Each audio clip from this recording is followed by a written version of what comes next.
एक तरफ जहां हमारी सरकार, रियासत की सरकार न्याय के साथ विकास की बात करती है, वहीं दूसरी तरफ एक बहुत बड़ा तबका सीमांचल का, खासकर किशनगंज का, बाढ़ के 1.5 साल गुजर जाने के बाद भी बुनियादी सहूलियात यहाँ तक के घर से भी महरूम हैं। आप देख सकते हैं हमारे पीछे जितने लोग यहाँ मौजूद हैं, ये तमाम के तमाम लोग बेघर हैं।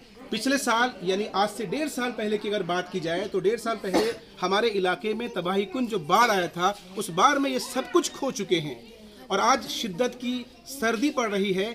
जाहिर है इनके पास न तो ओढ़ने के लिए कुछ है, न ही ये अपने आप को कहीं छुपा सकते हैं। आप देख सकते हैं किस तरह से ये अपने आप को एक स्कूल के प्रांगण में पनाह लिए हुए हैं। तो जाहिर है कहीं ना कहीं हमारी सरकार की कथनी और करनी में बहुत ज़्यादा अंतर है। ईटीवी भारत के माध्यम से हमारी सरकार से ये अपील करता हूँ कि इनके हालात को देखकर इन पर रहम करें और आप अपने